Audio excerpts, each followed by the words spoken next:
turno, o Inter passou em segundo e Juventude em quarto. E isso se repete.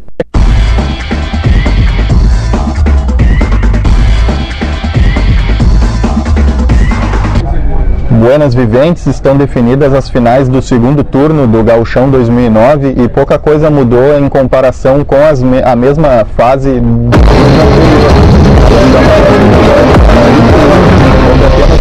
o Novo Hamburgo sai e entra o Inter de Santa Maria e nem mesmo as posições se alteraram. No primeiro turno o Inter passou em primeiro, Veranópolis em segundo e Juventude em quarto. E isso se repete agora, Inter em primeiro, Veranópolis em segundo, Juventude em quarto e troca apenas o terceiro colocado. Sai o Novo Hamburgo e entra o Inter de Santa Maria, que se recuperou bem com o Jorge Anadon.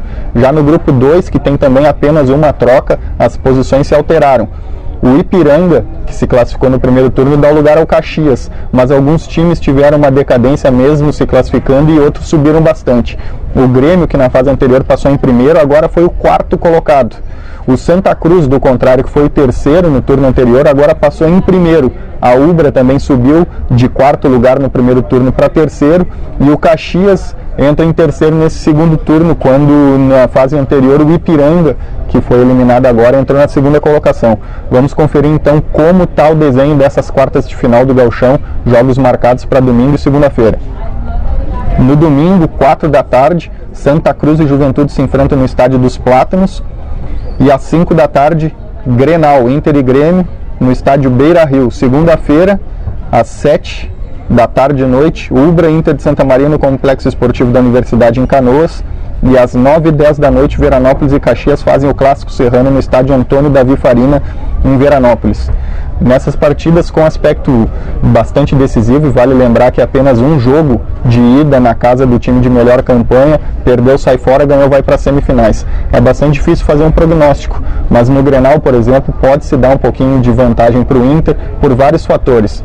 O treinador está fazendo melhores escolhas, o time está em melhor fase, tem jogadores tecnicamente despontando mais em comparação com o rival. O jogo é no Beira-Rio e o Grêmio passa novamente por um princípio de crise depois da derrota dos reservas para o Caxias de goleada na rodada anterior.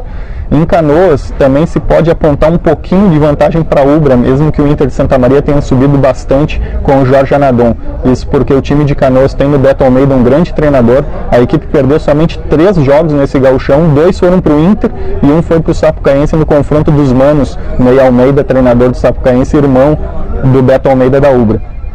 Já o confronto que envolve equipes da Serra, aí sim um pouco mais de equilíbrio. Eu vejo no jogo Santa Cruz e Juventude a partida mais indefinida do momento, mesmo que seja nos Plátanos. Santa Cruz com uma grande equipe, o Juventude cresceu muito com o Gilmar Iser e é muito difícil de se colocar um prognóstico. Provavelmente vai ser o jogo com o melhor confronto tático, Agenor Pitinin de um lado, Gilmar Iser de outro. E na Serra, além do elemento clássico, que sempre traz um pouquinho de indefinição, Veranópolis e Caxias vão fazer um jogo de 2 equipes que mudaram bastante em comparação com o primeiro turno.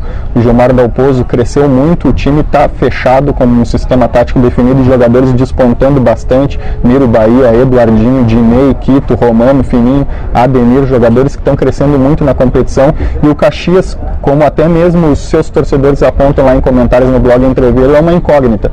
Em algumas partidas o Argel vai muito bem, em outras ele cai um pouco de produção e o time não repete a boa atuação. Mas vale destacar os bons momentos do Marcos Demer, do Júlio Madureira. O Brida cresceu muito e tem 3 garotos que estão se revelando grandes jogadores de meio campo, o Mica, Guilherme e também o Rafael Crivellaro. O Ipiranga, apesar de eliminado, na classificação geral chegou em terceiro, atrás apenas da dupla Grenal, e está classificado para a Série D do Brasileirão, junto com o Veranópolis. Ainda não se sabe se essas equipes vão aceitar disputar a competição, mas na teoria Ipiranga e Veranópolis vão para a Série D, e ainda está indefinido o título de campeão do interior, que vai depender ainda da equipe que chegar à final do segundo turno desse Campeonato Gaúcho. Para saber tudo sobre essas finais do Gauchão 2009 no segundo turno e também todas as curiosidades que envolvem a segundona, é só acessar o blog Entreveiro, www.cliquerbs.com.br/entreveiro, e as notícias de primeira mão de todas as equipes que estão envolvidas no Gauchão lá no nosso site especial, www.cliquerbs.com.br/Gauchão 2009. Até a próxima, viventes!